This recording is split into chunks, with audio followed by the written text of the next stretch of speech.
Hangout on Air is live. Okay. I will be back in 1 minute.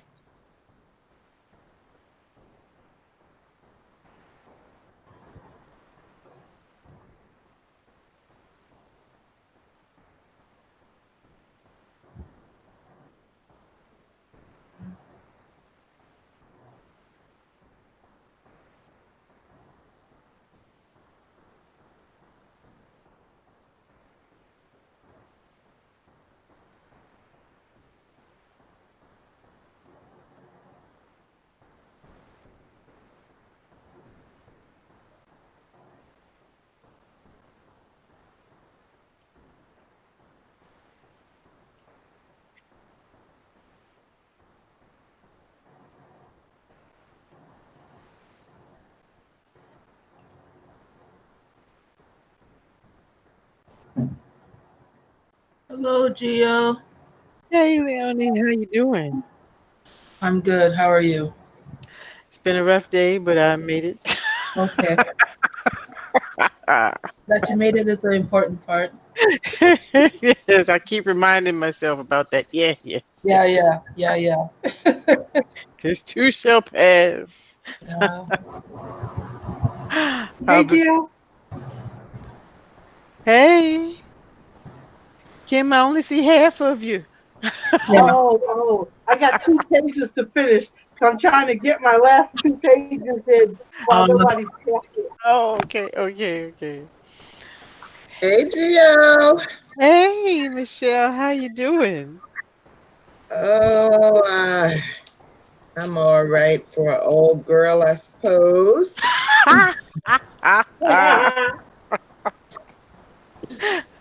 If you say so, you're not an old girl.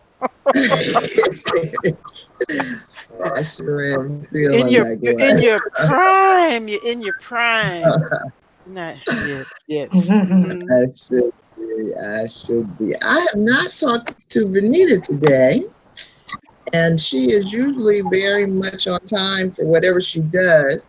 But she Yeah. did tell me that she thought she was going to join us tonight. okay. Oh, So I don't oh, think we should wait for her because she usually is on time. Mm-hmm. So maybe something up. So Nicole, if you want to go oh. ahead and unmute yourself and get us started, great. All right. Can everyone hear me? Yeah. Yeah. Hmm. Okay, great, great, great. All right. It's great to see everyone. Man, thank you so much, Leonie, for suggesting this book. I am intrigued and woo! I I am just waiting to see what's gonna happen next. So good afternoon, everyone. My name is Nicole Jackson Wilson. I am hosting or facilitating discussion tonight.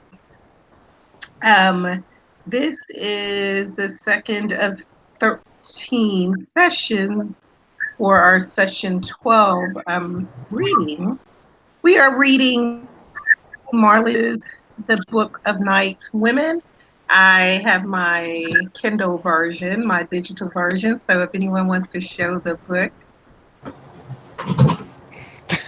all Well, I'm right, with I'm here's the with you. book. I'm All with you, right, Nicole. look at all these beautiful books. The digital. All right. It's wonderful though. So I'm going to start with introductions, and so I'm going to start with myself, and then pass it on to Michelle, Leonie, Kim, and then Gio. So my name is Nicole Jackson Wilson again, and I'm joining from Houston, Texas tonight. Welcome. Hi, I'm Michelle Odom. I'm joining from Brooklyn, New York, and happy to be here. Nicole did a whew, bang up job on these questions. So Yeah. uh, that's her usual, but it is awesome to see. every single time. So I'm glad to be here. All right. Thank you so much, Michelle. Leonie. Hello, everybody. My name is Leonie, and I'm joining you from Vancouver, British Columbia, Canada. Glad to see everybody. All right. Good to see you, Leonie. Kim. Hi, I'm Kim Brandon, and I'm in New York. All right. Great, Kim. Geo. Hey, I'm Georgette Moses, and I'm joining you guys from Columbia, South Carolina. All right. The Southern girls in the house. Okay. All right, so I'll just start. I want to just state that so next week we will be reading chapters 6 through 8. I forget the chapter title. Tonight we're finishing up Niggerkin, but I forgot the chapter title for next week, chapters 6 through 8. Let me see. I think 6 through 8 is still a part of Niggerkin. Okay. Let me check. Yeah. Okay. All right. All right. We don't switch chapters or sections until we get down to chapter 10. Okay. Joseph Cruz. All right. Okay. So we'll be then wading through Niggerkin, that section for chapter 6 through 8, and I will be facilitating next week, August 6th, 2018.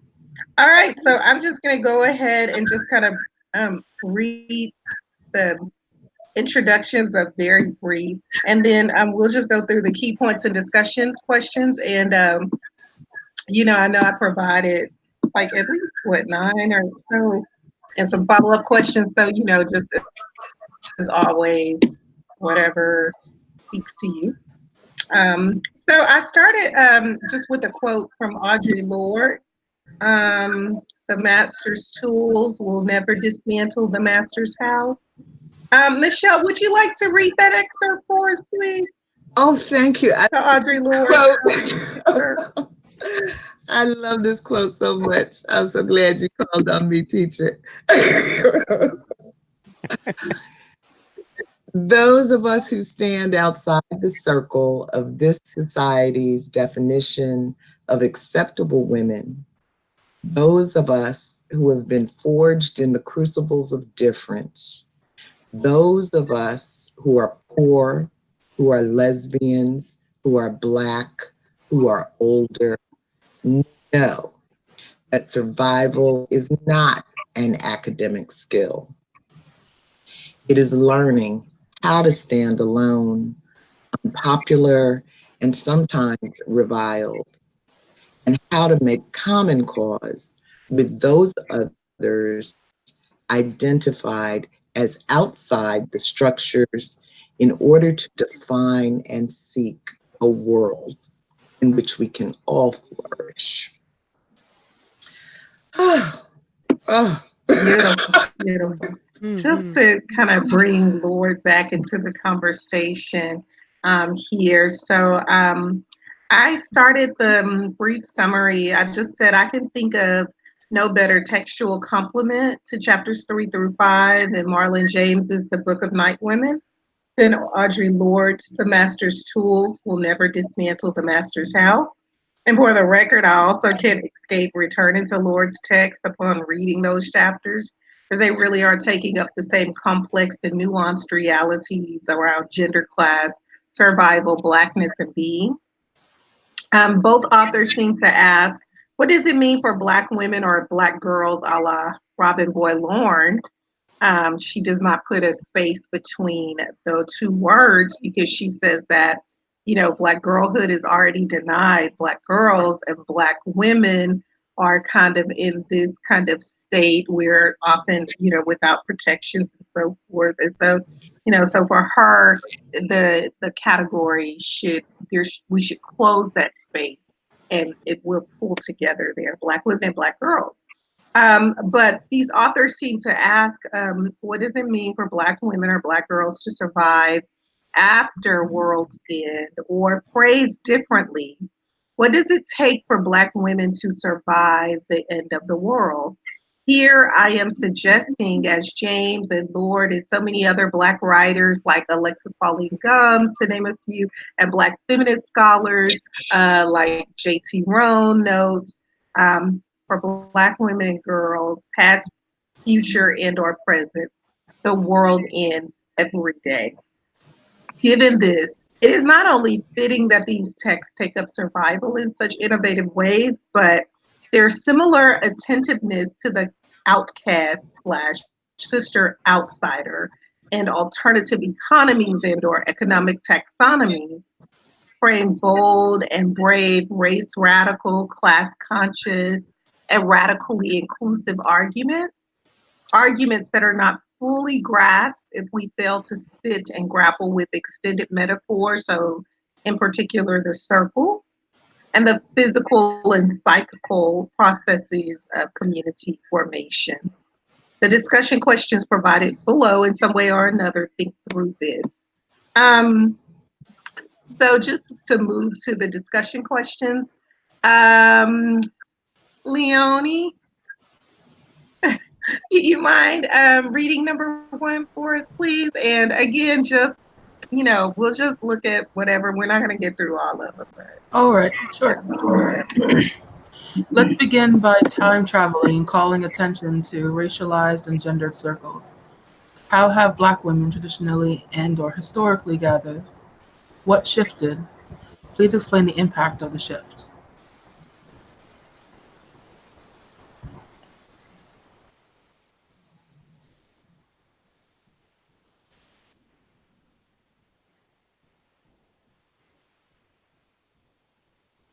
Nobody? Oh, okay, I'm gonna jump in and throw something out there. Well, Okay. historically and culturally, I think Black women have always gathered in a sort of a sisterhood, generationally, a togetherness based on love and community. And when it's been affected by harsh external forces, financial, economic, abusive forces, political power struggles, gender struggles. I think, and we see it kind of, playing out in these chapters here. You see a sort of every woman for themselves kind of mentality coming, to the fore. So, and especially what struck me is that, here are all these women, right? These house slaves in the kitchen working, and yet they find reason to attack each other instead of, working together. And here, the woman who's at the top, the head, Homer, she's the head of the house slaves, and she runs the house. They have this love-hate relationship with her because she's over them. She's, in some point, she represents the massa, the master, all the oppressive forces, but she's still trying to protect them at the same time. So she's got this battle, this struggle going on with herself, trying to survive and take care of these people who are knuckleheads, but basically, Yeah. you know, and make sure that she's nurturing, even despite everything that she's been through. And so I think that that's been lost. And wow, just recognizing that that kind of thing is still going on. We know what's right, we know what nurtures us, what helps us survive as community, as individuals, and yet we still allow these external forces to turn us against ourselves and against each other. So that's my little piece. Now, Well, you got. thank you, Georgette. Nicole, you're muted. Oh no, I'm just saying, great job. Yeah, I like that, Georgette. Anyone else? I got say something around that. Um, in terms of, so everything that Georgette said in terms of how it is that we have traditionally or historically gathered, but what kind of struck me is particularly in this reading, in terms of the question of what shifted, is that even though this time period is close enough that there are people in that household, people, the enslaved people in that household who are African, that the identities that come with like colonialism and capitalism already shift how it is that women gather. So one of the things that starts off with in chapter 3 is talking about how there's more hierarchy that exists amongst the slaves than exists amongst white folks, which is an extraordinary statement if you think about it. Given that we're talking about English colonialism and its rigid rules around hierarchy. And you could see in the reading of chapter 3 the beginning of that struggle. Not so much in the reading of it, but you have this understanding that like those enslaved people who are African have already fallen under the impact of capitalism and colonialism. And so it's shifting how it is that they would gather. The fact that you have people from the same condition and that they have that kind of rigid hierarchy already amongst them. So I think that's how it shifted. And I think it's also true for now because we're not, unlike other like cultural groups that are still coming from places that are mostly homogenous, we don't have that with Black folks, right? Like, you're African American. I'm born and raised in Canada from the West Indies. All of those things are impacting us. So you think of like the Americans, the United States, very individualistic culture, which is not the history that we come from. But if you're born and raised there, that's the culture that you take on. So that would be a way that it would shift, in my mind, is that we're operating and living in societies that are outside of what's traditional, and we actually have forgotten what traditional society would look like for us. That's it. Mm-hmm. Yeah, that was good. That was good. We'll start from Geo. Yeah. Um, this think about the book we read together, When and Where I Enter, and the sort of social service / political organizing that was going on in, like the early 1900s in the among U.S. Black women, and bringing that through today's Black Lives Matter, and the primarily women leaders going on there, the squad going on in Congress, that we've just kind of always been playing this role of protector and advocate for our community. So I don't think that's shifted, but I think some of what is shifted is our tone and our expectations, and I think kind of our connection to reality. I mean, I think that the women, the people who were organizing in the slavery era here, Jamaica, wherever,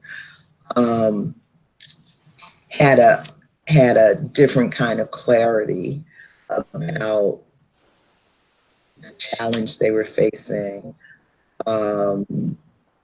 what it really was going to take to break the chains. I think today's people have higher expectations, of what we deserve, and more freedom to be more vocal about it. But I don't know that we have the same accuracy in our perception of the complexity. Like when I hear people saying things like, they're surprised that we're in this era of Donald Trump. It just makes me want to scream. How could we possibly be surprised? Have you ever read a book? And and I know for a lot of people the answer is no, but it's like we keep covering the same ground because we're missing something, in my opinion, that is allowing all of us to kind of get on the same page and then move from that. Like I laugh, at Nicole. I mean, I love her work. She's obviously brilliant. But I always say things to her like, so you're just gonna start us out at the postdoctoral level, right? Can we get a BA first, maybe, Nicole? But it's like we're all in these different places. And I think that is a real factor in how we progress as a community. And, I mean, I'm not, obviously the African cultures are the oldest in the world and, many wonderful things to talk about. But I don't like to get too much into romanticizing that period in human history. So in chapter 3, she's looking at the slave rankings, and I think it's chapter 5. I'm not he. Chapter 5, he's looking at the different types of Africans. The ones who the Ashanti, the Igbo, the Akan, et cetera, et cetera. And he gives a little description of their strengths and weaknesses. And, so we come out of a history of identifying each other's differences. And so I'm saying I believe that goes back beyond the influence of the white man and colonialism. Oh, thank you. Thank you for that, Michelle. You're going to let me talk like that, Nicole. No, that was wonderful. Thank you. I was also thinking about the technological shifts, and what these tech interventions have done and what they mean in terms of Black women's gathering and connectivity, even in this moment, even the language we use here to call ourselves a reading circle, a circle again. And then the what is made possible via, a network, and, this kind of mediation and this connectivity. So, and much of what the Brittany Cooper's, the Crunk Feminist Collective with Cooper Boy Lauren and all the wonderful others, to Susanna Morris and so on. But, just the fact that a lot of their labor, they are collaborating, co-laboring in online space. So, but what happens when we are not necessarily doing the work face to face, in digital space, but it still has material effect. So I was also thinking about that and just the fact that, we could be here and, different representing here, I guess, different states. And then Leonie in Canada and has tried, and just what has been made possible too by the shifting, changing technology, which was also what was happening, many, many years ago as well. As technology changes, the ways in which we gather are also impacted. So, but thank you all. That was beautiful. Um, what about number 2? Kim? Um, compare Lord's use of the gendered circle with James Oldham. Every Negro walks in a circle. That, I'm sorry. Let me fix my computer. Excuse me for a second. Take that and make of it what you will. What's gained and lost when viewing the circle through Lord's lens versus James' lens and vice versa? Or feel free to explore the overlap.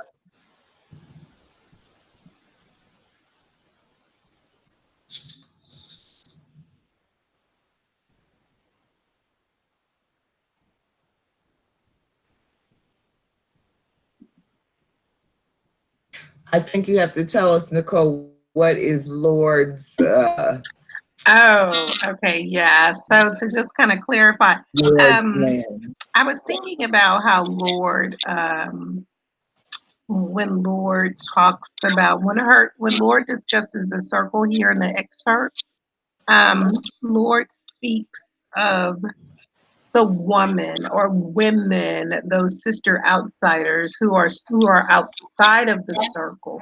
So then, what does it mean, for her to kind of present this kind of iconography of these women, unacceptable women, she's saying, outside of the circle versus James's Omen, and and here James is saying that every Negro, so you know, those along a binary, beyond binary, who don't even believe in binaries, or I mean, every Negro, man, woman, child, none boys, none girl, none men, none women, whomever, but that they walk in a circle.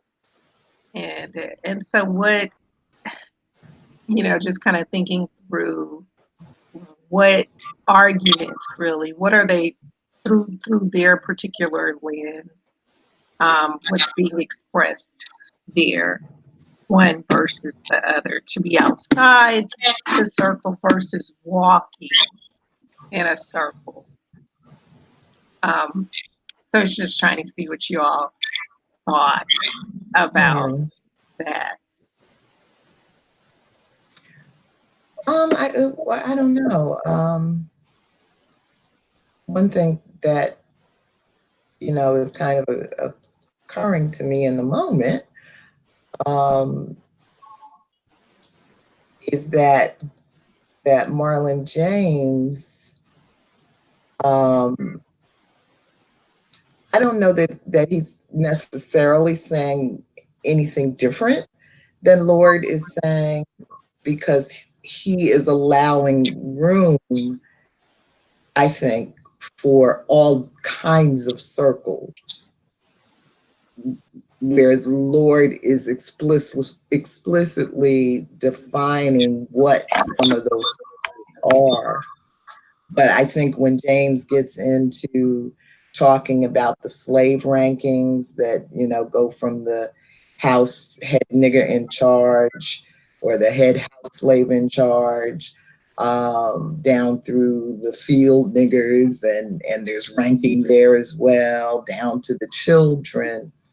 But each one of those ranks is a certain circle. And when he later talks about the different types of Africans, gives that typology. Those are different circles as well. So I think that James is allowing that there are a lot of different kinds of circles, and that, some you're in because you're in by blood, because you're in by status, because you're in by, color, shade, you're in, or you're not.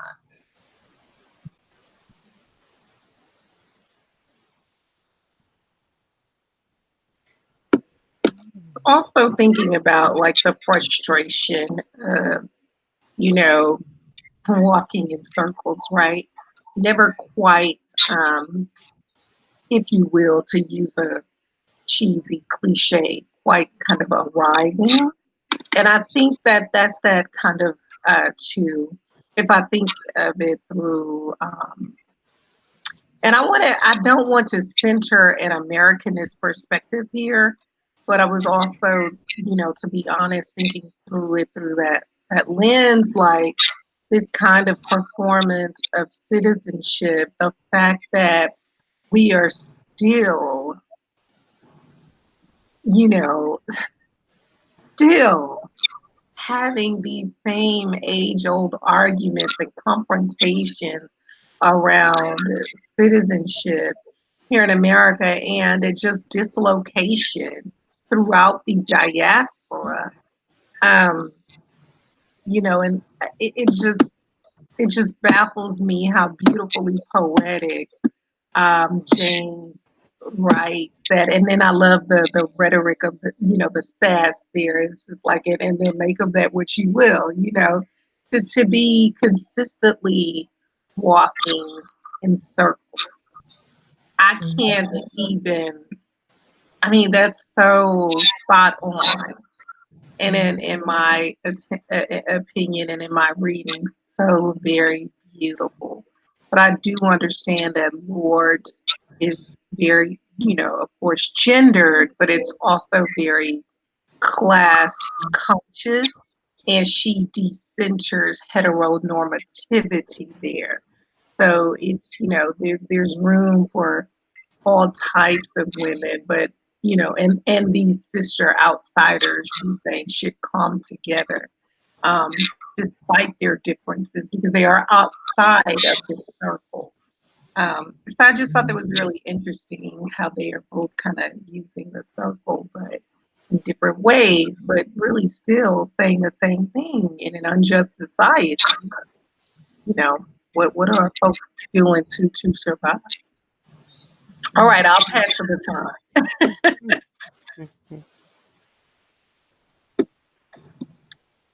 Anyone else?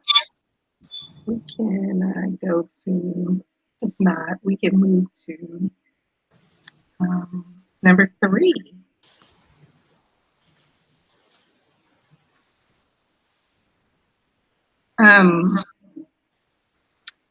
For number 3, I was just thinking about what that would be like for us to just kind of look at the books together, and kind of look at all the, not all, but just ways that the circle is again invoked, and what does it add to the text. So I'll just read number 3. Diving deeper into the text and yet continuing to explore James's extended metaphor, please analyze where, how, and purpose of the appearance or erasure of circles in the text. What complex argument does James construct, challenge, or defend via his expansive use of the circle? And that's more than one question, I realize. So, okay, so, but I was just thinking about, like, when you all were reading, were you looking at, or did you notice, or did it stand out to you, like these different ways that the circle is crafted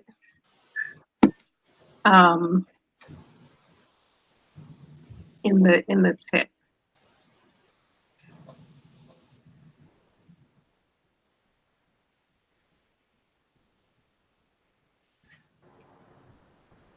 They certainly come up a lot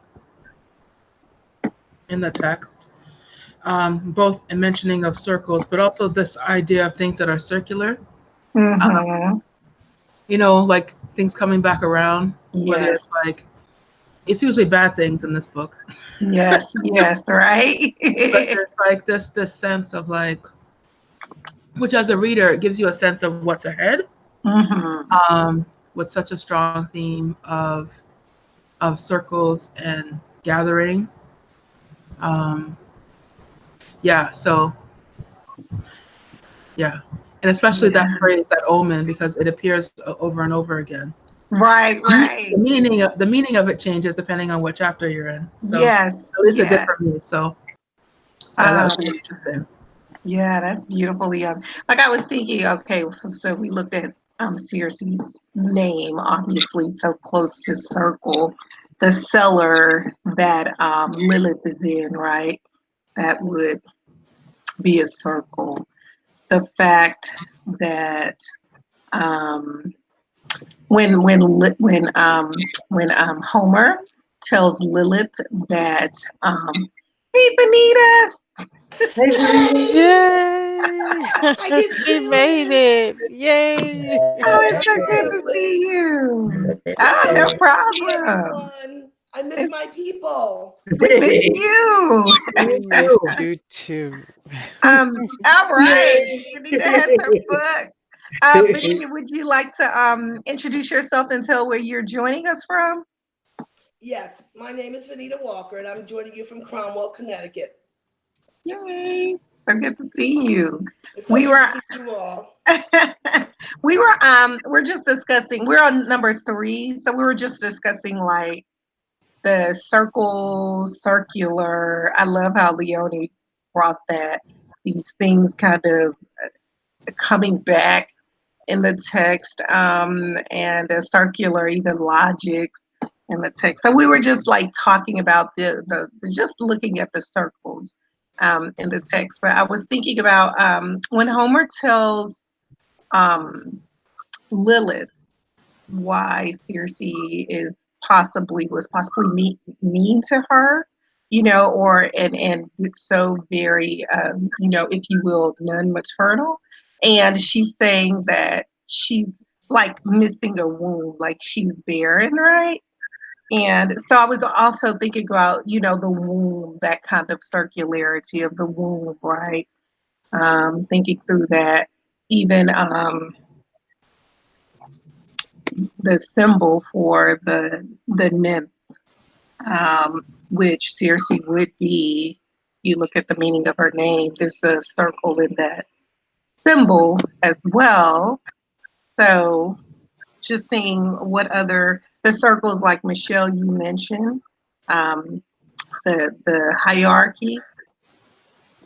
Um, so just anything else y'all might have found, if you want to just throw it out there. Well, just, you know, that opening paragraph to chapter 3, where he introduces, or where he's saying, women work round the sun and sleep round the moon, and sometimes work round both, you know, especially if it be crop time. Other times the moon, especially if it fat with blood and, you know, rise and flow over the blue mountain. So that piece of that paragraph just makes me think about where the title NightWomen comes from. And, you know, it also makes me think about the expression, a woman's work is never done. You know, and also in one of these chapters, I don't know which one it is, but it does get to be crop time in October. that is the time when field niggers never sleep. Yes. You know, so you're just on a 24-hour thing going on. I was even thinking through like the breast, the nipple that has been so prominently, kind of displayed and configured in this text, that kind of the circle there. Wow, yeah, the pumpkin, there's so many, but I love what you're saying there as well, Michelle. I think when I think of circles, I can think of circles of whiteness, circles of slavery, circles of the African culture. Yes. And then I think of where do those circles converge and what happens in the overlap of those circles. And so that's where you get a house nigger, so to speak. And so that's where you get quadroons and aquamaroons and it's so many things that exist in the overlap that would not exist if these things were separate. So I see the circles as in those converging spaces, either those where you get the most extreme evil, or you can also have some good. And so there's a whole American culture, a whole Caribbean culture that is based on these things converging the way they all converged. Yeah. Oh, that's deep, Kim. What about the eyes too? The pupil, the eye, the glimmer of light, that the pupil's reflecting a little dot, a little circle. But yeah, that makes a lot of sense. I mean, to me, that's just I would just love to really delve into James's craft to just did it all unfold, and did you go back and start putting these kind of different circles in? I'm just curious to see what that craft is like. Yeah. Wow, that's Cersei, I thought of circle when at one point she was in the hut, and because of Lilith, which was the reason why she was in the hut, because he wanted her to take care, the master wanted to take care of Lilith. And when Cersei was in the hut, she got a little high and mighty. Yeah. And we find it indicative of people every day. Which is why we're where we're at today. Meanwhile, back at the ranch, she thought she was a little above the other slaves when she was in the hut. However, when Lilith had a situation with Paris, which is since over there in one of them fields, Homer took her in. Yes. And after being with Homer for a while down in that basement, Master said, well, look, since you don't have Lilith no more, you can take your ass back outside.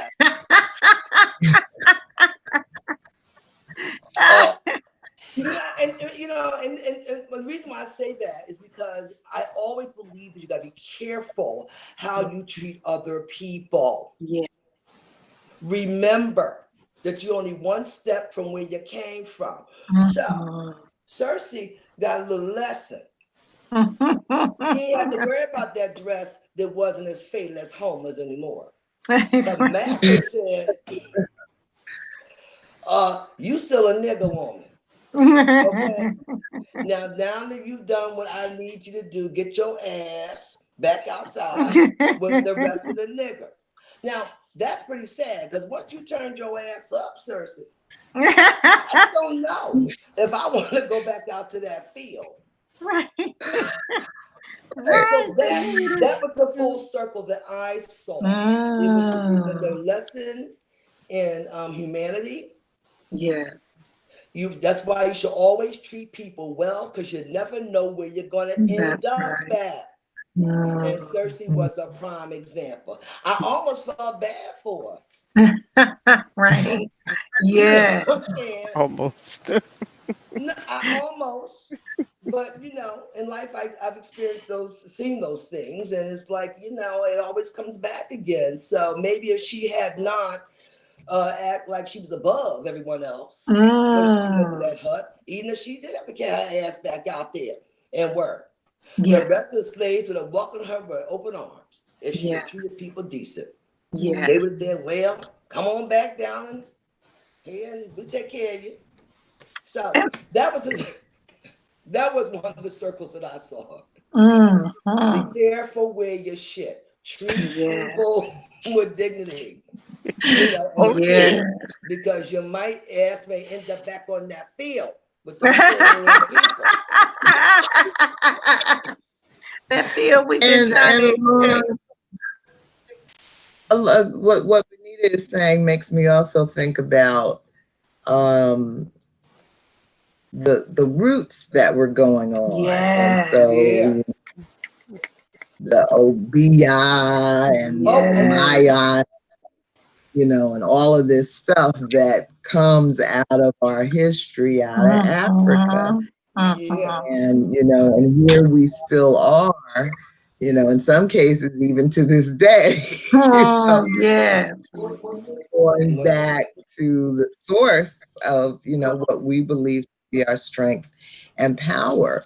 And but what Venita triggered me when she was talking about being careful how you treat people, because there's another what goes around comes around That's a saying. here, where when Homer goes to laying the finger on you.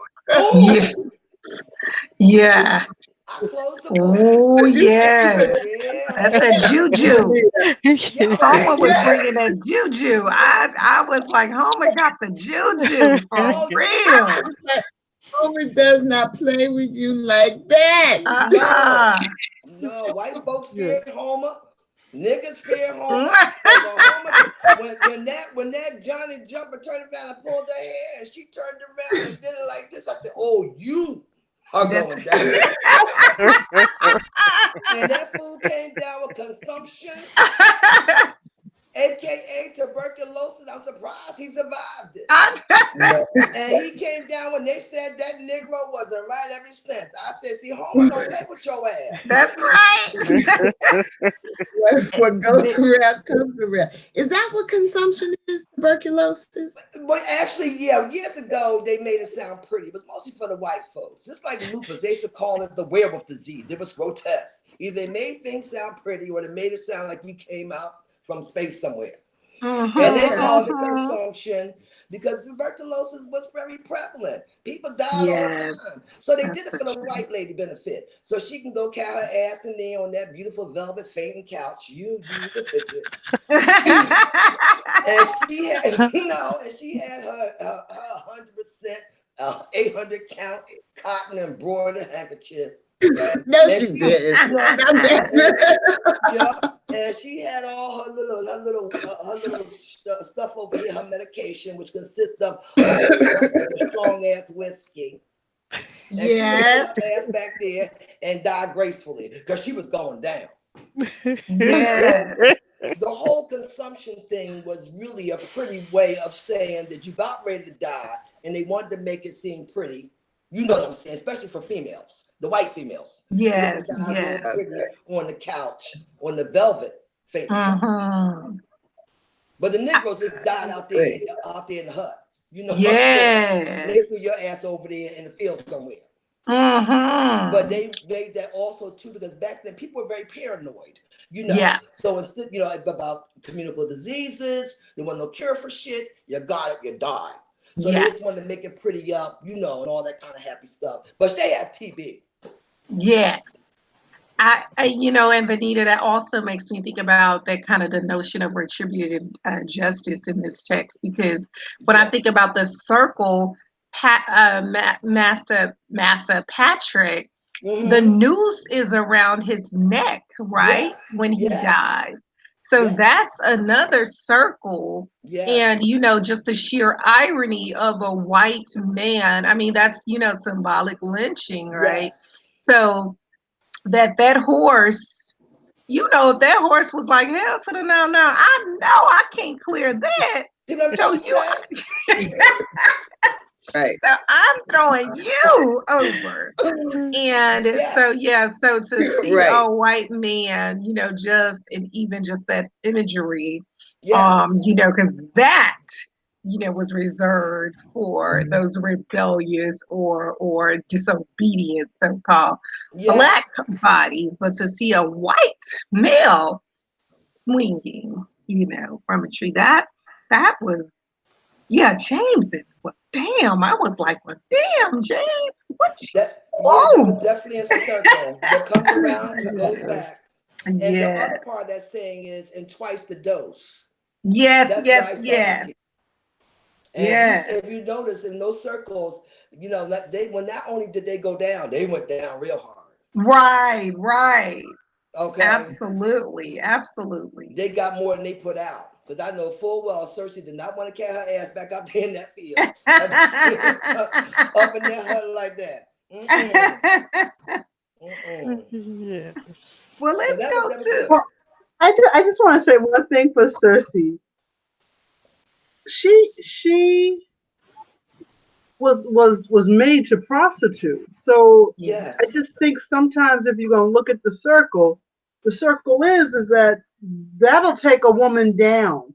So if you are in the process where you know some of the men they approached her already with an erection, they came to her door with the erection yeah, already. So Cersei hating me or feeling better than me means absolutely nothing to me.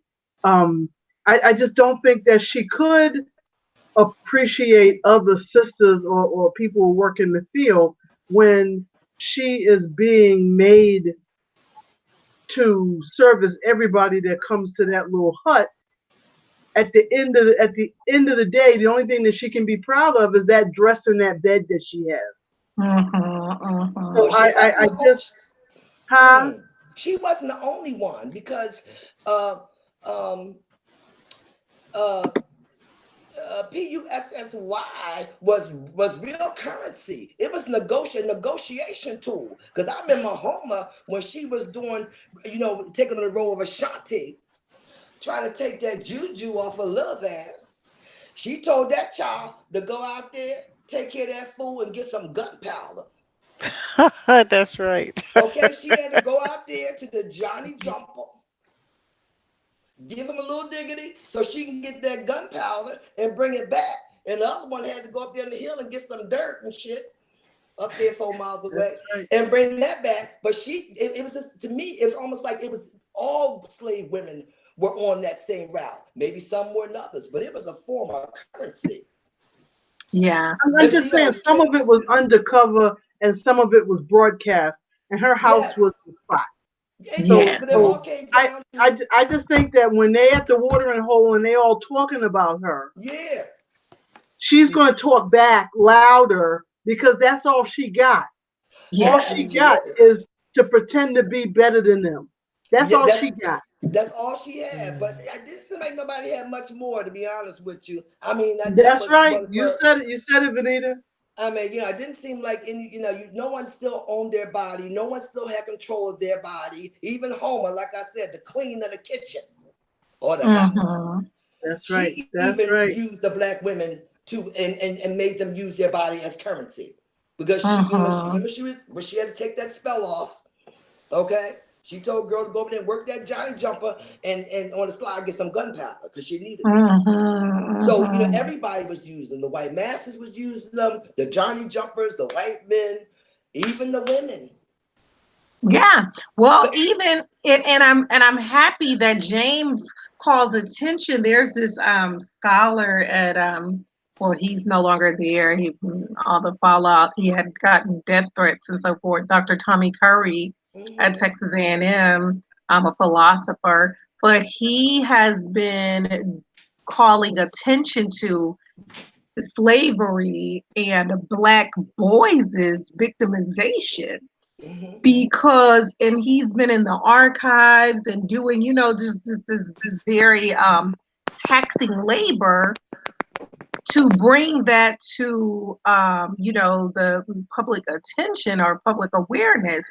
And I'm glad that James inserts that as well. He's saying, you know, the little girls and the boys' bodies, those men, when they were ready, you know, to have them a good time, you know, it's so they were also vulnerable and the victims of rape. And I'm thinking about in the present moment how we understand criminalization and criminality through you know, sexual assault and so forth, and what we understand, what we know about those links.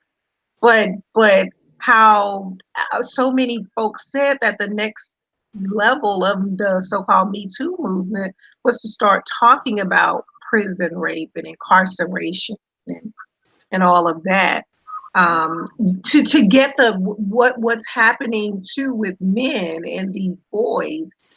And I'm glad that, you know, James doesn't come from that angle necessarily, but it that was necessary. I saw it as a, you know, a libation, if you will, to say, let's pause and take a moment to think about little Black boys' bodies, their innocence, you know, destroyed as well, due to the, you know, the institution of slavery. They were also victims of sexual assault. How do we reckon with that too? And what does that mean when we say we're Black feminists? You know, to talk about, because I know the alarm we've sounded around Black girls, and you know, we've always done the work with all the children. So I'm not, you know, saying that that has to be a dividing line, but I'm just saying, like, the advocacy, the public advocacy around the sexual assault of Black boys as well.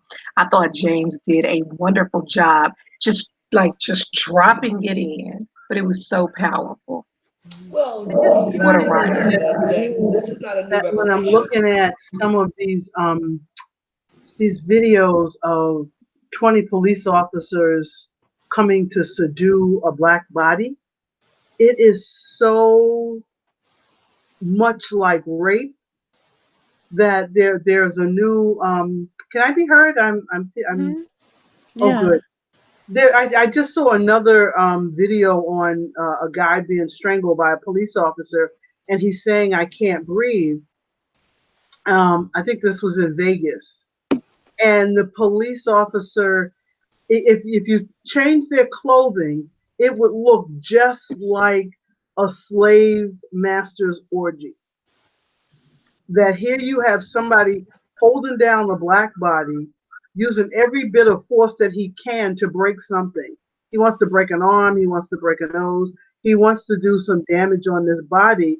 And it feels like this officer is getting some arousal, some extreme level of power out of it. And it's just such a blurred line in terms of what it is that you're watching. It's not blurred, actually. There's nothing blurred about it. When they took slaves off of the ship, Venita, can we let Nicole facilitate the conversation, because we're getting after 7 o'clock now? Oh, okay. Well, last one, you all. Well, and that's very, you know, just very profound comment there, Kim, the erotic and I mean, this profound. I was just thinking maybe we could take the last one, maybe 8 or 9. I don't think either in Geo or Venita, if y'all want to just choose one, we could look at maybe just 8. I think 8 we could just kind of, or 9, it doesn't We matter. might have time for both. We might have time for both, Nicole. Okay. Well, Venita or Geo, would you mind just choosing one there, and then we could go from there? Okay, I'll read 8. And Venita, you can read 9, if that's okay with you. Yeah, it's fine. Okay. Lilith and Homer's survival. Let's close discussion by attending specifically to their survival. What makes their survival possible? What alliances must they forge or break? In what ways must they connect, disconnect, and reconnect? And why?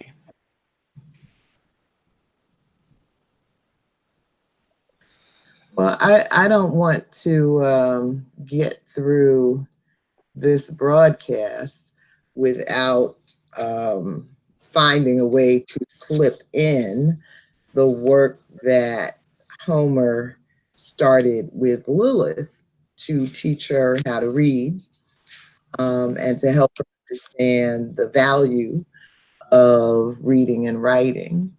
And so there's an alliance there, between the two of them, an alliance that makes Lilith somewhat uncomfortable.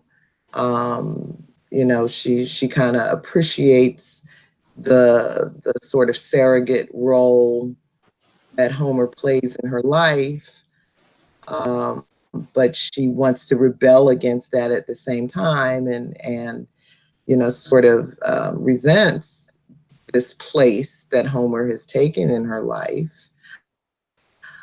And so she mouths off every now and then, um, causing Homer to kind of slap her back into reality. So, so it's a tense kind of relationship. And Lilith, who has been through so much at her young age, um, really has difficulty trusting people.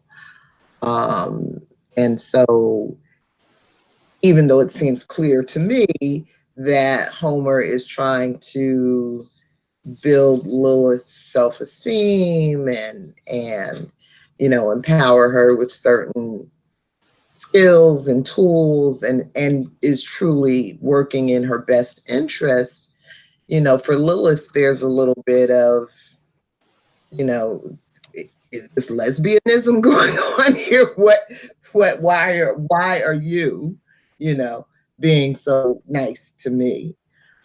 Because her capacity to trust is just shot. Hmm. Wow, that was very insightful. And Well, and thank you. and when I was reading that passage, their interaction, I had to remind myself that Lilith is a 14-year-old girl. She was abused. She doesn't have any, she's had no mothering. She dropped into a dysfunctional, not even real family, just two people who are there. The guy who's the surrogate father, Tantalus, is, he's out of his gourd, but he does teach her how to read. So that was an interesting connection. He wouldn't let her touch the book, but he would read it to her, which was an interesting point, which I'll probably have to wrap my mind more around, where you have the the gift of knowledge, but you're not allowed to touch it. You can't get close enough. So it's always out of your reach. And then you have Homer, who Right. actually gives it to her, and yet she is suspicious and doesn't know how to accept it without thinking that, oh, there's some demand in return, And then I had to recognize, well, no, people, they called Homer, a lesbian, but they used another term. But why? That was just another term to hurt her and remind her of her loss of her children, her loss of her femininity through physical abuse, and her position as authoritarian over the household, the rest of her subordinates there. And so it was just very interesting, the the mothering instinct of Homer. She reached back, because she had a loss, and she's trying to help this young girl because she sees her as a girl, as possibly she could have been her child, but because of the circumstances and inability to love, and accept love. It's always a disconnection, always, an adversarial, development in their relationship, which is, man, Mark, this guy is so deep. He is really deep. He knows a lot about women. And the only thing I would add is what it cost Homer to protect her. That everybody in the house can't even go outside by themselves because Homer is harboring her. So it's just like this extra layer that kind of says Homer's putting it all out there on the line for this girl. She's putting the whole house and everybody in it that's enslaved in jeopardy because she wants to give that girl something. And she sees something in her. Mm-hmm. Yeah, I think that's it. She sees something in her, starting with the green eyes, but I don't think that you can see at this point. I'm being unfair because I have read the book, but the fact that Lilith killed Paris, the boy who tried to rape her, really spoke to Homer. Yeah, because Lilith is operating in a specific power too. Lilith is a combination of Ashanti and so there's a lot about Lilith that makes her attractive to Homer. What did you say, Nicole? Yeah. Oh no, and I was saying kind of this kind of power that she's operating in, a kind of fierceness, if you will. I mean, of course, she's young. There's that naivete.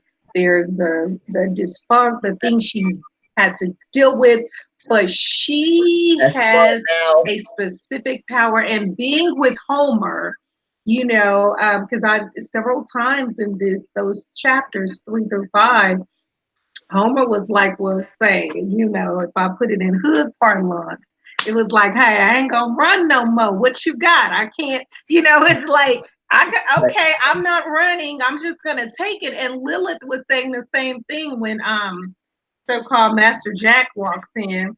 She's like, nah, she gets nervous and so forth. And she's like, well, no, I'm not running. Okay, come on.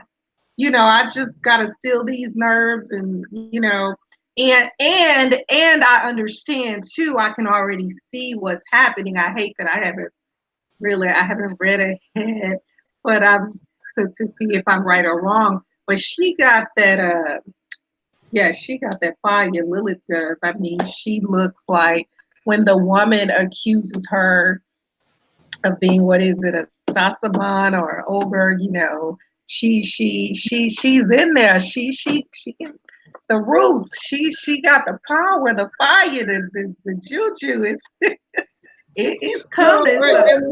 And when Andromeda, was trying to order her around, and she jumped Andromeda like a wildcat. Yeah. Had on her lip.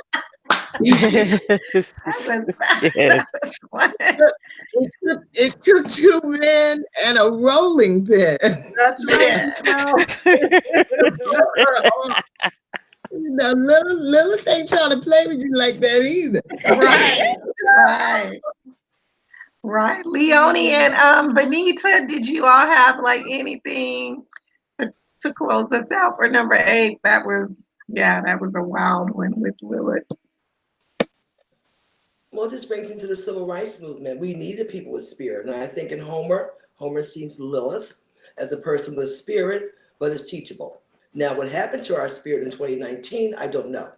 But at one point, when I was a little girl during the height of the civil rights movement, we needed those spirited people that weren't scared of a damn thing because you could possibly die, and they knew it. But still had bad experiences, but was teachable. And I think that's what Homer sees in Lilith, because Homer's been around for a while, and Homer don't know. when she had going to be checking out of there. So I think I haven't read ahead, and I prefer not to actually. It makes it more exciting not to. That sees that she is teachable, and she has that Ashante spirit, which is what's going to be needed, not only to help her survive, along with teaching how to read and how to carry herself and how to be patient and know when to move and not to move, as Homer does. Notice Homer took her injury when she had to, because Homer was looking over there. But when Homer needs to come down, she does. But she's very patient. Everything is very timed with Homer. And I think she's just grooming Lilith to carry that torch.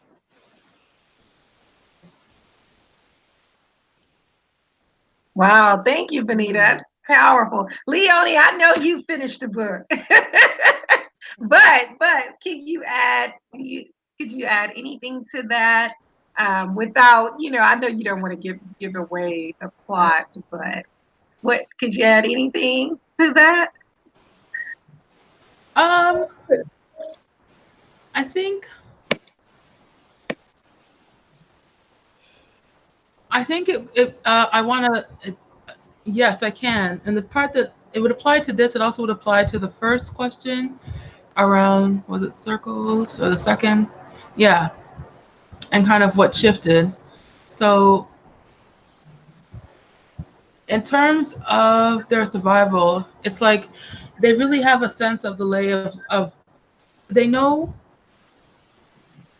what they are, and they know what they're supposed to be, and they're always navigating and negotiating that. So it's like they know that, for that family, they're slaves, but they know who they are. Like Lilith, even though her identity is not like fully realized because she's at this point missing so much about her own history, she knows what she is. Like that spirit of stuff comes from somewhere, some sense of, no, it's kind of like knowledge, like unhinged kind of like thing. And Homer is just so anchored in where she's from and so anchored in her own history. So I think there's something about, when I think about us like now, it's like that self-knowledge is such an important piece around stepping into that question of what survival means, especially because like them, we continue to live, and this came up earlier tonight, we continue to live in systems that are not about prioritizing our humanity and are not about prioritizing our care. But there's some sense, but can we tap into that sense of knowing that exists within us and is mirrored in the circles or in the communities that we're in?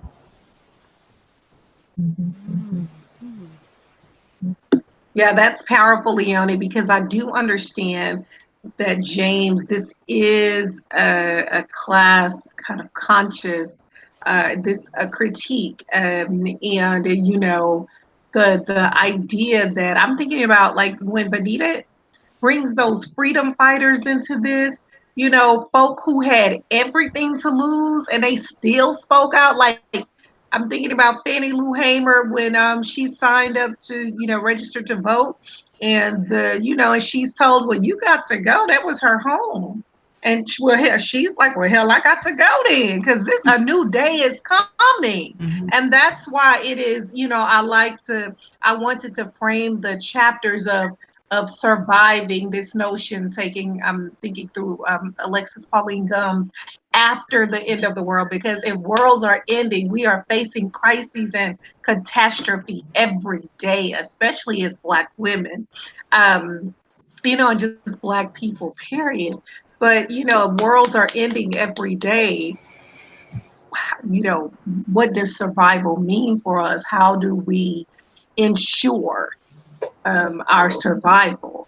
And so, yeah, so I really, I appreciate James. Well, it comes. Well, sorry. Oh, go ahead, Leonie. It comes back to that. What are we willing to do as individuals? Because here's the thing: in the circles that I sit in, so I work in areas of like nonviolence or whatever, And here you have nonviolence born, where the two main sources of inspiration in the culture are two men of color. But the communities that I sit in are mostly white. Yes. Right? Yes. And what's happening, like, when I think about it, like nonviolence, or I'm doing work now with like constellations or like internal family systems, all of these things come out of Africa. All of these things. And yet we don't see ourselves there. We are not the ones activating those spaces. We're not the ones building, why is it that middle class white folks are the ones that are building intentional communities when that comes from us? So it's like, what are we willing to do just to try out something different, knowing that the system that is there doesn't work for us? Yeah. Oh, that's powerful, Leonie. Absolutely. Like Brittany Cooper also talked about these so-called creative parenting practices that Black people were forced to do, that enslaved them, required that, right? And then now it's this interesting thing. So yeah, I love how you said that, Leonie is with But it, Leonie, y'all. Shoot. but Leonie, I think some of that is like the what we see happen very clearly in music, where if a Black person comes up with something, or art in general, it's not recognized, it's not valued, it's not you know um, promoted and all of that. But if a white person comes along and takes it and does it, there's a whole different network of support that comes into play, to push it. And that same kind of thing happens on an organizational level when you're looking at funding, of nonprofits, for example. We're not playing with the same toolkit. And that's the sordidness of, I believe, capitalism is each time we get a little closer, I don't want to say, because it's not reinventing itself, it's not being reinvented, it's just it's just finding a way to push us farther out, and to, in these practices of denial, and the cruelty and so forth. And so that's why I'm attending to James's critique, that when you think about the structure, that hierarchy of slavery, it's ever present, right? You got the house, the field, the Johnny Jumper still. So you still have that, but that's why I can't celebrate when somebody says, well, and I love Beyonce, y'all know I do, but when someone says, Jay-Z is now, a billionaire, it's like, and I, and on the one hand, there's this part of me, that I do want to say, well, go get your money, but that's not how, we get free. Like, hoarding wealth or Black capitalists, that's not going to free us. That's the thing, though, Nicole. Perhaps it could be a way we got free if we had some common purpose, some common understanding, or as Leonie was saying, earlier, about being able to tap into our history, having that grounding. Yeah. You having $1 billion meant that you were going to fund the kind of organizations that Leonie is talking about. Right. Then damn sure you have $1 billion. Yes. Yeah. I don't have a long list of funders that I can go to get my project around.